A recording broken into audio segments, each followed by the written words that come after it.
And I really, truly believe that when businesses do good, they naturally do well.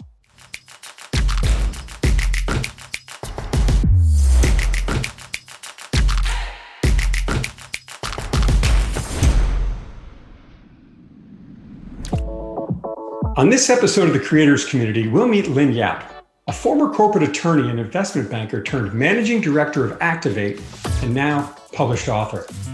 Lynn shares with us her journey, which includes playing a major role in the IPO of Facebook as an investment banker to leading an organization built to help young women to be better prepared to enter careers in innovation, technology, and entrepreneurship.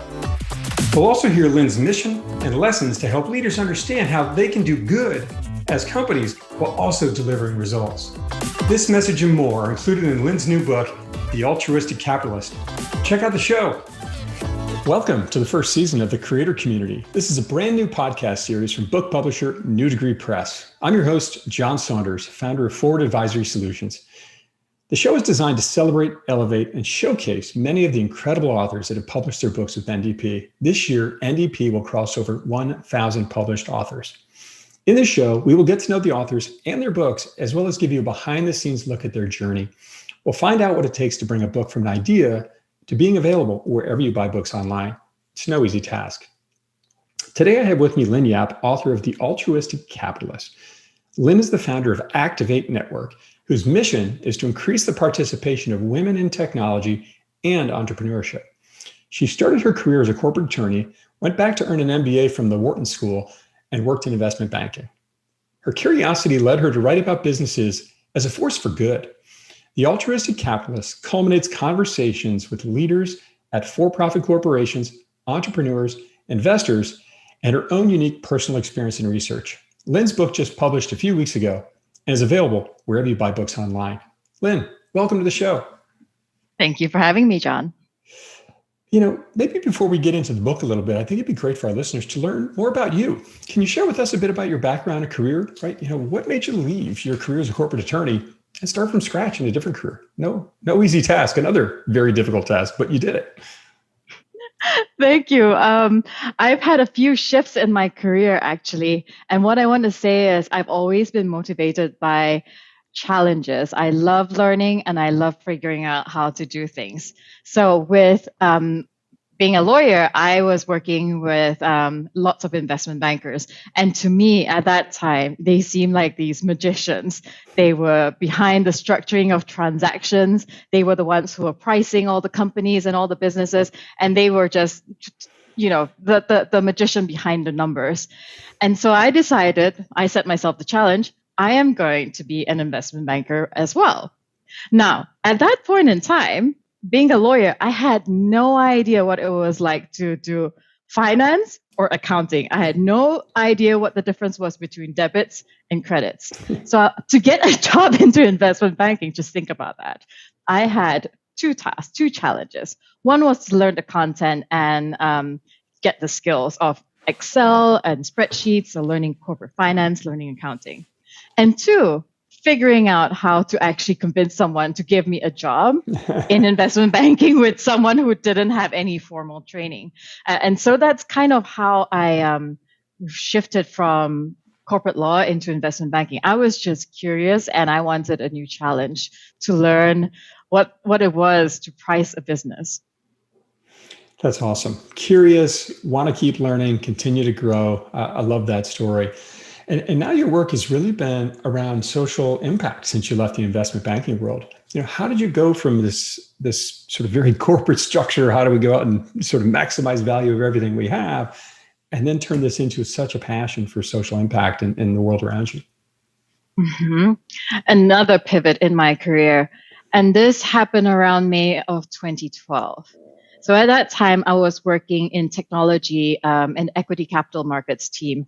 So what that meant was I helped tech startup companies go public. I worked on their IPOs. Now, if you remember, in May 2012, this was when the markets were just coming back up. So lots of startups were, they were holding off on their IPOs until the markets return. And this was at the height of the tech boom. And one of the deals that I worked on was Facebook. And at the same time, the reason why I remember this date so well is that my grandmother got sick. And when I found out that she was ill and the doctor said, look, it doesn't look good, I wanted to go home. Because I was the only person on the ground who was very close to the deal to make sure that it was going to go well, I was told that I couldn't go. I couldn't go back to Malaysia. I was in New York. I couldn't go back to Malaysia to see my grandmother, to say goodbye, and to support my family at that time. So I was really torn between duty to my family and then commitment to my job. I love my job. I think I learned so much about business in investment banking. And so I felt really conflicted at the time. Ultimately, I chose to stay. Facebook went public. My grandmother passed away, and I didn't get to say goodbye.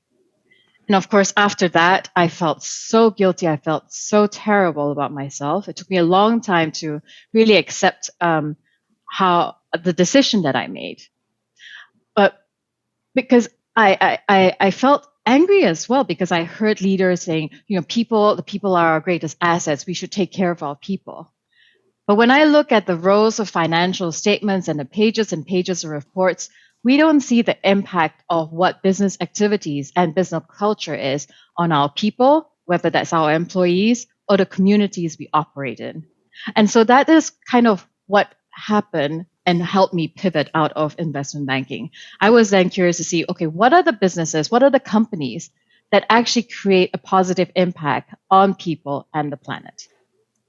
Right. And you can have it both ways, can't you? But it takes focus and intention. And I think that's super important. And boy, what a painful experience you had to have to figure this out. I'm sorry you had to deal with that. And I'm sure it was a challenging time for you, but I guess each of us have our journey, and it led you to where you are now, which is this incredible book that you've got out there, The Altruistic Capitalist. I'd love to learn and hear, have our readers learn a bit about your journey and what it was like writing a book. How do you become an author? How do you get from idea to published book? Could you share with us a bit about that? Of course. And I didn't wake up all of a sudden and say, hey, I'm going to be an author or a writer today. It was, I have to say, little seeds planted over the years. I've had friends say, hey, have you thought of writing a book? I even had one mentee whom I work with at Adidas who say, hey, maybe you should write a book about business as a force for good. And then most recently, in February of last year, just before the lockdown of COVID, a friend of mine said, hey, you should check out New Degree Press. I think they would be good for you to look into to publish a book. And as you would have it, my other projects had to go on pause because of the lockdown, because of COVID-19. And I thought, well, this is a sure sign as ever to say, I need to write this book. And I couldn't think of any other subject that I wanted to write about that I cared enough about than to write about business as a force for good. And I really, truly believe that when businesses do good, they naturally do well. I mean, that is a beautiful statement. When businesses do good, they naturally do well. And so that makes me think, if we could dig a bit more deeply into, the why, why did you want to bring this book to the world? Because it takes so much time and energy to get one of these done. And, why is this an important message now, you think? I think now more than ever, as we saw and during COVID, climate change, inequality, some of these issues are just coming at a tipping point. And also COVID showed us, like, when companies come together with businesses, both public, private, government organizations, nonprofits come together, when we all collaborate on a problem, we can come to a solution faster and better. And I think because of climate change and because of inequality that are coming to tipping points, this is a good time for us to take charge of this momentum and make a shift in the way businesses operate. I love that. And, a line I heard years ago, I think it was Warren Buffett. He said, I'm going to insert the word recession or macro event, but he said, recessions don't cause problems, they reveal them. And I think maybe what you were alluding to there was that the COVID-19 didn't cause these problems in the world. It revealed that they existed, and it gave them sort of a moment to shine in the sun, unfortunately. Or maybe it's fortunately, but now you've got this message to bring it out there today, and a much more positive message and a direction people can go in. So think about capitalism today, Lynn. What are the challenges you see companies facing? So to start off with, I don't think capitalism is good or bad. I think it's a tool, just like technology is a tool. Artificial intelligence isn't good or bad, it's just a tool. So similarly, capitalism is a tool. I have a very traditional business background. I worked in law, I worked in investment banking, I have an MBA from Wharton. So I think capitalism is a tool that promotes competition, that promotes innovation, that comes up with what the market needs and wants. So that's just capitalism on its own. I think what happened with capitalism was in 1970, Milton Friedman, now he's one of our best economists, he wrote an article in the New York Times saying, the social responsibility of businesses is to increase profits. And it kind of just went, everyone just took it from there. It went into all the business textbook. It was what we taught in business school. And what that led to was people focusing on short-term profits.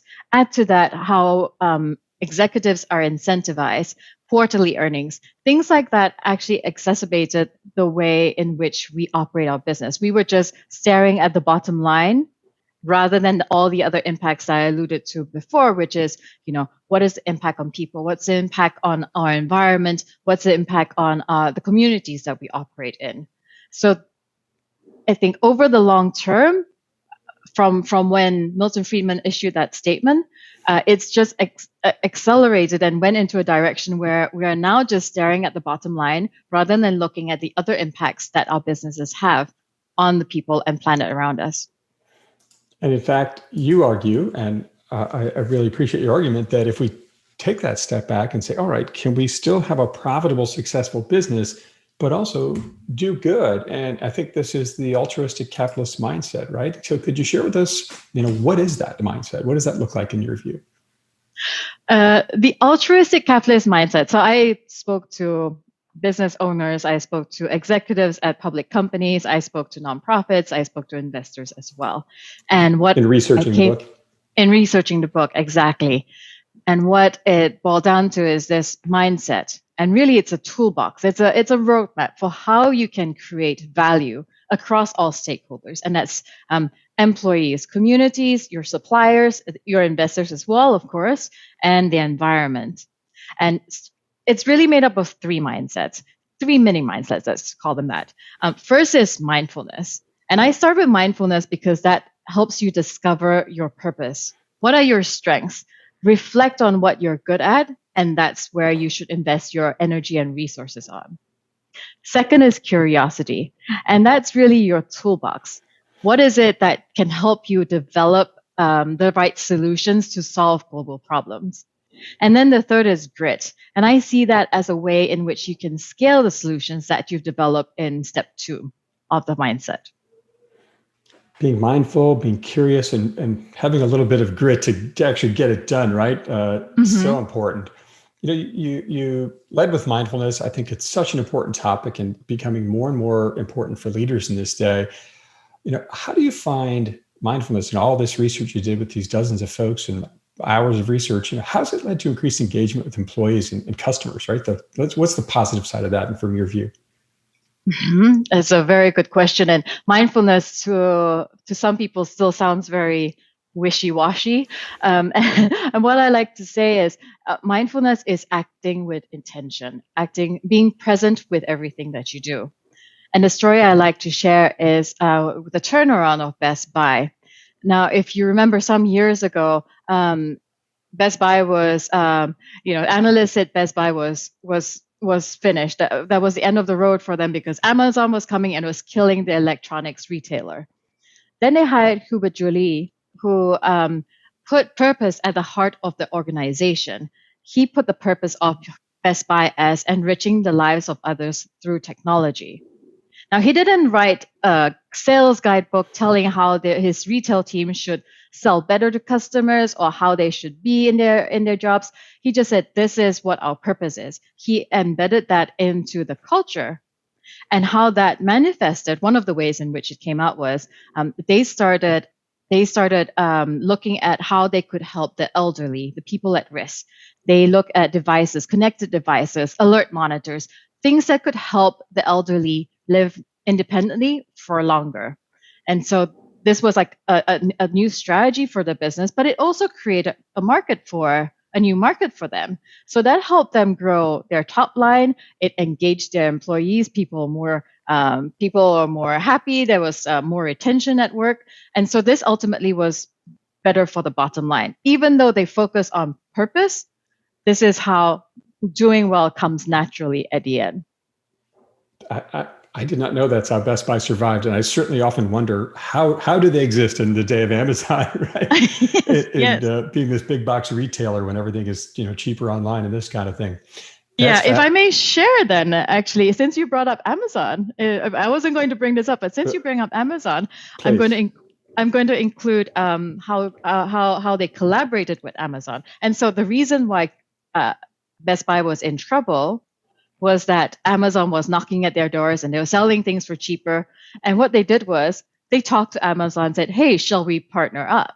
They featured Amazon in their stores, featured Amazon products, and they collaborated. And this is how 1 + 1 = 3. And this is how I think we can also scale solutions to make things better. Because one of the devices that they sold was Alexa, a connected device, helping the elderly understand like what is going on in their homes. So this is kind of another way in which putting purpose at the center of the business help the bottom line. I mean, it's so fascinating when you hear companies with great purpose and great mission, and if they can really get their people behind it and have a good mission, it's amazing how often it works out for all constituents, and not just the shareholders, but the employees and customers. I really appreciate that. You also mentioned curiosity in there. How has curiosity played a role in solving some of the social issues you're speaking to? Good question. So curiosity, I think, has two roles to play. I think one, often we rush into solutions. We hear a question, and before the question's finished, we try and answer them already. And that's the same when we're designing solutions. We often want to help, and so we don't necessarily ask the questions that are needed in order to test assumptions. So curiosity, when we are curious, we will ask the right questions in order to test the assumptions behind the problem and understand the context. And when we understand the context and the problem better, we get to the cause of it. And then secondly, when we are more curious, we also have we learn different subjects. We acquire and accumulate knowledge. Doesn't matter in which direction. We naturally are. We naturally have different perspectives because we are more open-minded. I think that as well helps us with creativity and being more innovative to come up with better solutions. So I think that's the role that curiosity plays in solving some of the global issues that we have today. I really appreciate that concept. And when I think about curiosity, I also think of it as a way, maybe this is a bit adjacent to what you said, but how it helps us connect to others. Because when we are curious, we're being a bit vulnerable and saying, hey, maybe I can learn something from this other person. And I found curiosity in my own journey as a really great way to connect with other people, and certainly a way to help dig deeper into issues and come up with better solutions and innovation. I really appreciate that. You also mentioned grit. Is there a story you might have from all the folks you interviewed and researched that might give us an idea of grit? Because that's kind of hard to coach, right? And to put on a slogan. How do you make grit happen? Yeah, so I define, and actually, no, I didn't define this. This is from Angela Duckworth from her book. And grit is passion plus perseverance. I think the passion already comes from the understanding of yourself and knowing what drives you. That's your purpose. And then perseverance, how I see that is, in my book, I defined it as being an athlete. And how athletes achieve their successes is they collaborate, they work with others. So even if you're just a runner, you train with others, you build alliances, and you support each other in order to lift everyone up. And so how I see this working out in this context is building alliances. So to go back to that Best Buy story, Best Buy worked with Amazon. They didn't decide to compete. They decided to collaborate. Because if we all, a rising tide lifts all boats. So let's help each other rather than kill the competition. And I think that's how we can also create value together rather than saying, oh, we are not going to work with that person because we are in the same industry. And another story that recently happened was with Allbirds and Adidas. Now, they're both sneaker companies. They both produce sneakers. And they both also have the mission of having low carbon emissions. Recently, they went into collaboration to create the lowest carbon emission shoe. They came up with under 3 grams, which is 4 times less than the average sneaker. So again, something that's completely that 20 years ago, you wouldn't think competitors would work together. Today, people are working together because that's how we can scale the solutions we have to solve global problems. That's incredible. And yeah, forever competitors, and now they're working together. That's awesome. I wanted to share just a little bit of the early praise that you received from a pretty interesting gentleman, Bill Simpson, retired president and CEO, Hershey Entertainment Resorts Company, on what he thought about the book. And I wanted to just share that with the audience here real quick, if I could. The Altruistic Capitalist is a must-read for business and community leaders. Author Lynn Yap's extensive research and skillful storytelling are game changers for the way leaders need to rethink their approach to meeting the needs of all stakeholders. And I mean, I'll tell you, if that doesn't sum it up in a quick bit there, I don't know what does. But I'm curious what that quote means to you and how you feel like that resonates with your book and your story. Well, that was quite a special quote, I have to say, because I remember visiting Hershey Park and meeting the people there, and also learning about the Hershey School. And this school was founded by Milton Hershey, who started a school for orphans from marginalized backgrounds, from disadvantaged backgrounds. And this has really helped Bill's team, for instance, to grow the company even more, to grow the business even more sustainably, because he as well focused the team on the purpose of helping these orphans, these children from marginalized communities. And for me to have that from Bill was very special. That's incredible. Congratulations on finding such a fantastic quote out there.